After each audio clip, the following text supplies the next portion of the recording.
You know that moment when you realize you've been overpaying for something your entire life? Yeah, this car does that. This is the AITO M9, a full-size luxury SUV with 3 rows, insane tech, and a range that can literally embarrass some EVs. And it costs less than what people in the US are paying for mid-tier SUVs.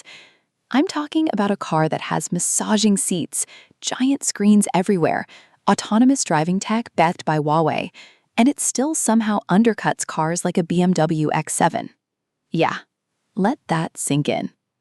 And just wait till you see the interior, because honestly, that's where things get ridiculous. First impressions, this thing doesn't just look premium, it looks like it walked straight out of the future. Starting at the front, you've got this massive, clean grille design, except it's not really a grille in the traditional sense. It's more like a statement piece, smooth, futuristic, almost like something you'd expect from a concept car. Then you notice the LED headlights, razor sharp, super thin, and aggressive without trying too hard. They stretch across the front with this confident stance that kind of reminds you of a mix between a Range Rover and a Lucid. And yeah, that's the vibe here. It feels like it studied Western luxury cars and then said, cool, we'll just do it better. The bumper design is clean, not overly busy, with subtle air intakes that actually make it look more expensive. No fake fence nonsense. Thank you. Move to the hood. Slightly sculpted, smooth lines, nothing dramatic, but it gives the SUV this strong, planted look, like it knows it's expensive. Now the side profile, this is where it really hits. Big wheels, clean body lines, and those flush door handles that pop out when you approach. Classic premium move. The proportions are just right. Long wheelbase, tall stance, and it screams, I have space and money. And let's talk about those windows. Slightly tinted, chrome accents, and that floating roof design, yeah, that's straight luxury SUV territory.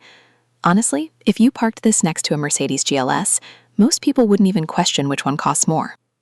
Then we move to the back, and this is where it gets elegant. Full-width LED taillights, super clean design, and a minimalistic rear bumper. No clutter, no fake exhaust tips trying to fool anyone. It just looks expensive. But here's the thing, everything you've seen so far, that's just the warm-up, because the inside of this thing is where the real flex begins.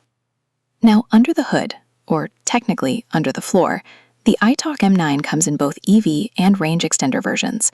The EV version delivers strong performance with dual motors and all-wheel drive. Smooth, quick, and silent, exactly what you'd expect from a high-end electric SUV.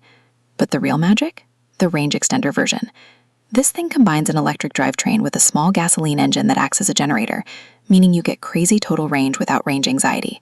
We're talking numbers that start making pure EV owners a little nervous. It's efficient, it's smart, and honestly, it feels like the best of both worlds. Safety-wise, this thing is loaded. You've got a strong body structure, multiple airbags all around, and advanced driver assistance systems powered by Huawei tech. We're talking lane keeping assist, adaptive cruise control, automatic emergency braking, blind spot monitoring, the whole package. And then there's the semi-autonomous driving capabilities, which are honestly getting scary good. It's the kind of tech that makes you feel like the car is watching out for you, sometimes more than you are. Now, the interior. This is where things go from nice SUV to, okay, this is unfair. You open the door and instantly, boom, screens everywhere. Massive central display, passenger screen, digital driver display. It feels like you've just stepped into a luxury tech lounge. And the quality? It's not just screens thrown in.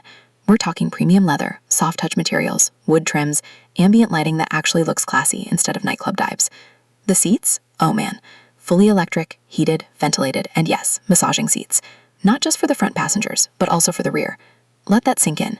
Second row passengers are basically living better than most drivers on the road. And the third row? Not an afterthought.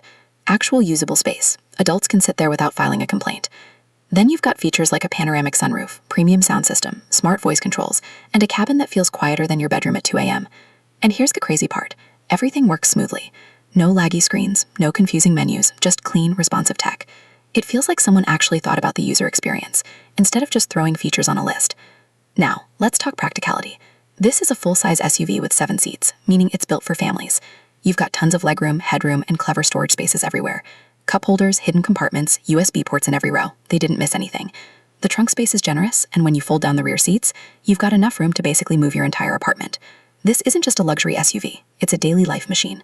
School runs, road trips, Costco runs, yeah, it handles all of that. All right, now comes the part that might actually annoy you a little. Because after everything I just told you, the design, the tech, the luxury, the space, you'd expect this thing to cost what? 100K? 120K?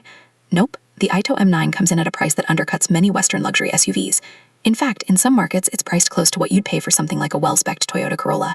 Okay, maybe that's exaggerating a bit, but you get the point. It delivers way more than what it costs. And that's the part that makes people in the US go, wait, what are we doing wrong? So now the real question is, would you take this over something like a BMW X7 or a Mercedes GLS? Or are you sticking with the traditional brands? Because I'm not gonna lie, cars like this make me a little jealous. Like, why aren't we getting this level of tech and luxury at this price? Drop your thoughts in the comments. I wanna know where you stand on this.